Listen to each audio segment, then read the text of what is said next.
Not far to travel this week. This story is set on your own world, Earth, but millions of years before history began. A time when there was no moon in the sky, and the world was populated by strange reptilian beings who kept the dinosaurs as pets. But not for long would they rule your world, for this is the time of the Twilight of the Silurians. Two travelers on the road, far from the gleaming metal of the Silurian city, out in the wild lands where danger dwells. Keep your eyes open, Nagara. The animals have taken to hunting in packs around here. They could cause trouble. In packs, you say, Velk? That's interesting. Some sort of social organization. Both travelers are members of the Scientific Council, on their way to Nagara's remote zoological research station. Most of my animals have been brought in singly. They've only become a group after being in captivity. So now they're doing it in the wild too, eh? They're getting quite intelligent. Yes, it worries me. I don't mind them when they're in cages, but... Listen. And suddenly bursting from the trees. Look, it's the animals. They are after us, Nagara. Come on, we've got to run for it. But it's not like them to attack riders. And then... More of them ahead. The devils are trying to cut us off. They've got clubs and missiles. This is dangerous. We'll have to defend ourselves. It's the only way. And from the Silurian third eye, a beam of burning radiation shot out. Out of the way, you dumb brute! I don't want to hurt you! We're nearly through. Now, ride! I don't understand. Why are they doing this? Perhaps they're hungry. Gah! They're certainly vicious. Ride! We're nearly safe. And then they are clear of the furry creatures. The skulking, hairy forebears of a mighty race to come will now carry off their valiant dead to a wait of time of easier prey and better opportunity, while the passing of another hour brings Nagara and Velk to their destination. I hate killing them like that, you know, Velk. I've grown almost fond of the ones I have here. I'll settle for someone scaly-skinned and reptilian. And if she's got nice big ears, too, then a holding being secures the mounts. Ah, but these animals can be astonishingly intelligent. They always know when it's feeding time, for instance. Well, I look forward to hearing about your work, Nagara. That is why the council sent me, to evaluate your results.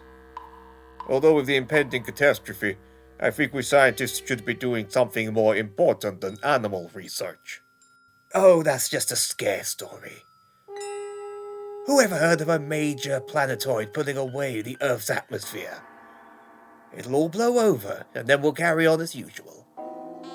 Ah, this is young Gurus. Gurus helps me look after the animals. How are they keeping? I've got them exercising in the yard, Master. Just like you told me. Nagara's third eye released the light-sensitive door lock. Ah, then this is the best time to see it. Come on, Velk. It's time you met them. And by the sky, they look vicious. And there's a nauseous odor when you get this close to them. Put aside your prejudices, Velk, and see how clever they are. I'll get one. Come on, you shaggy beast! Move along! You have to beat them now and then. It's good for them. Gives them discipline. See? This one has very good control of his hands. I taught him to juggle. What's that one over there wearing a white headband? Ah, this is Kin, the dominant leader of the group. He was wounded when I brought him in, so I bandaged him. And he's been wearing it ever since as a mark of leadership. Ah, now, this one over here can... Huh? What's that? Ugh! Filthy brute! No, don't! You shouldn't have done that, Velk. I try never to burn them. They appreciate a little kindness, you see. Gurus, get them all locked up. I'm sure they can be taught to like us if we treat them kindly. Serves you right if you did get a beating, you vicious brute. I'll be back to give you another lashing later on. And soon after. I like to keep them locked up overnight. It gives them a feeling of security. Besides, they're only animals. They don't need each other's company. Huh? It's too early to tell yet, but I can foresee a day when we breed the animals as servants. The mindless workforce of future factories. That sounds like fantasy in Nagara. Hold on, your telescreen's lighting up. And then, a fateful announcement. All scientific staff are to return to the main council. Dr. Woollek's calculations have been confirmed. Fellow Silurians, in 5 days' time, the world as we know it will come to an end. And visiting Nagara is Velk, another scientific council member. Only 5 days to go. We've got to get back to the capital. Don't despair, Nagara. Remember, this has been predicted for a long time. That's why the government's built shelters.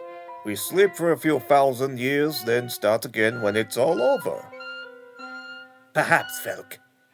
If the shelters are strong enough. Gurus. Feed the animals. We have to go back to the city. I'll call you tomorrow. And so they depart, leaving in charge only young gurus, wild and uncontrolled. By the sky, I hate those hairy brutes. I'll feed them, all right. Feed them to fail. Ha! You don't like that, do you, you stinking beast? These are the animals that Nagara studies and gurus torment. Ape men, the hairy predecessors of the human race. Here, Kin. You look better with that stupid bandage pulled down to your nose. That way it covers up more of your ugly, two-eyed face. But as Gurus turns away, Kin, blinded, stretches out a hand, groping, grasping. What? No! Let go, you... Gag! Squeezing, strangling. Then Gurus is forgotten. For Kin's simple, bestial mind has discovered something much more interesting. For Kin has never known a blindfold before, and now delights in devising simple games and cunning plots. But what of Nagara? That night he attends a stormy meeting of the Scientific Council. With all respect to Dr. Woollek, my figures show that the planetoid will miss our world completely. Then your figures are wrong, Sauron. How dare you suggest I'm mistaken?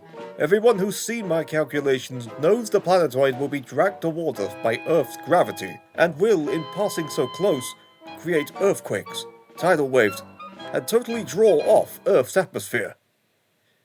It is Dr. Woollek who carries the day. It's agreed then. We move into the deep shelters within 3 days. There to remain frozen in suspended animation until our planet regains a breathable atmosphere. Yet when day breaks, some are still not completely convinced. If we are to leave the Earth's surface, even if Sauron is right, my animals would still starve a few days after we go down into the shelters. I can't get hold of Gurus, so I suppose I'd better get home and release them. But while Nagara travels, Kin is hard at work, completing his greatest creation. A thing of beauty and a joy forever. And shortly thereafter, I'm going to miss this place. And by the time we wake up, I don't suppose there'll be any animals around to work with. Then, Strange. Where's Guru's? Probably sleeping somewhere. I'll have to reprimand him when I find him. But first things first. Nagara's third eye released the light-sensitive locks to the animal pens. Out you come, kin. I think I shall miss you most of all. Huh? And when all have been freed from their cages, There. The door's open. You can all go back to the wild. For a few days, at least. Well, why don't you go? What are you up to, kid?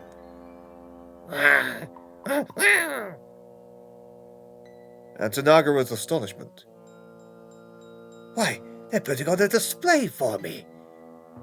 Showing me all the tricks I've taught them. It's almost as if they know this will be the last time they see me. It just shows I was right to treat them so well. Looking them up so they'd feel safe. Beating them so they'd learn discipline. What will they do without me? and then this display of fond farewell reaches its climax. My kin's made me a headband, just like his own. He's acknowledging his debt and gratitude to me as their leader. This may be rough and crude, but it's a crown fit for a king. I'm touched. But Wait, there's some sort of stone in front of my upper eye. It'll block off my heat beam. and Kin's masterpiece has done its work. Let go of my hand, you little brute. I must get this thing off. Kin, this game's gone too far. Stop it. What are you up to? Kin? So Kin pays off a debt, just as Nagara fought. A very bad debt. And so Nagara never did find out what happened. That the planetoid did go into orbit as the moon, but the Silurians slept right through it. Some of them are still asleep today, with nothing to release them from their suspended animation, while Kin and his people began a new life under a strange sky. Your sky.